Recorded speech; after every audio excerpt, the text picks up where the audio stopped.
Hi, I'm Dave Vidmar, and I'm here to show you today how to operate these straps and how to shift on the fly and how to shift as a beginner. Take a look at this strap real closely for a second. I want to tell you that this is an 8,000 pound rated webbing strap. It's from our parachutes in aviation. This is also from a parachute here. It's a parachute buckle. If there's any tension whatsoever on the loaded line, there's nothing in the world that will allow this to pull in either direction. So you won't be able to adjust it no matter what you do.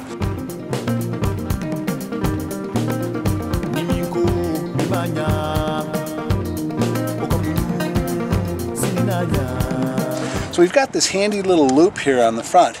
Stick your thumb through the loop and grab with your forefingers around the front of the bar. That gives you a lot of strength, and you should be able to move the tab forward. Right? Wrong. It won't move no matter if Hercules had this, because this is loaded. That's the way a parachute is designed. So what a beginner will do is step to the side and lift their pelvis, and you see how it unloads?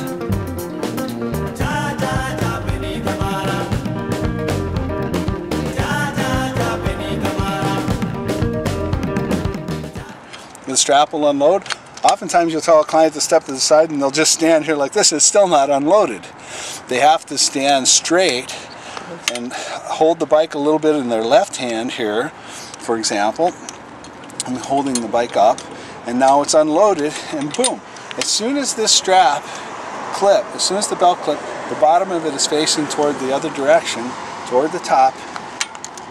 Have them sit back down, and it will release, it will go forward, it will release, and it will go forward. So to release it, we need to unload it, pull it forward, and then drop it back. So that makes an implication here. If you want to move a GlideCycle strap tighter, you can lean to the side, unload it, and pull on it. Maybe pull on it with two hands by belaying it. This hand pulls up, this hand pulls back. To move a GlideCycle strap looser, it takes two movements. The first one is unload it and let it out, and then pull it back to where you want to go. So to review, to go up, one movement; to go down, two movements, down and back up. Now, as a beginner, you're going to find these straps a little bit difficult. No big deal. In a short time, you'll learn to operate them just like you learned how to drive a four-wheel car. They're very easy to do. As a beginner, stick your thumb in the loop, bring your fingers around to the side, lean over, make sure there's no load whatsoever on the strap, pull it forward, adjust it down, and then bring it back to where you want it, and you're going. Now, why do we do all of that? Because the GlideCycle seat is like a transmission on a car. Or a transmission on a bicycle. It's what we use to attack the changes in geography as we run.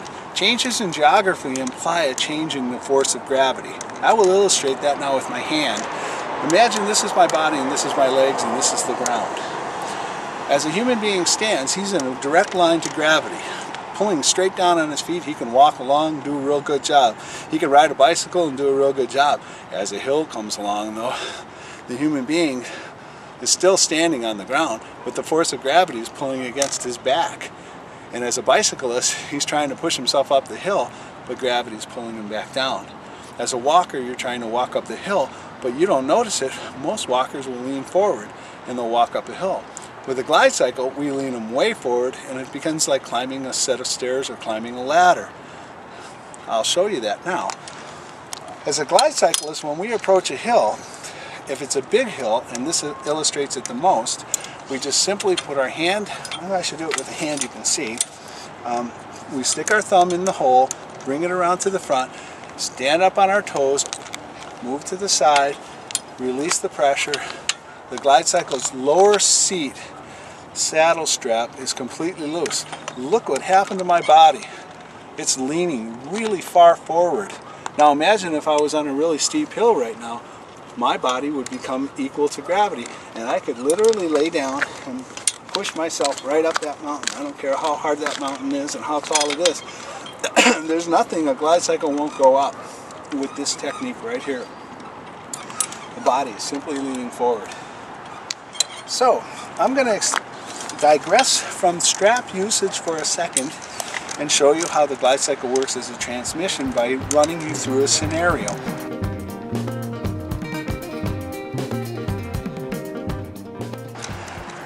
A GlideCycle who's riding along on comfortable flat ground is what we call the normal cruising position. We're enjoying our day, we're riding along. Suddenly, there's a nice big hill to go down. Oh boy.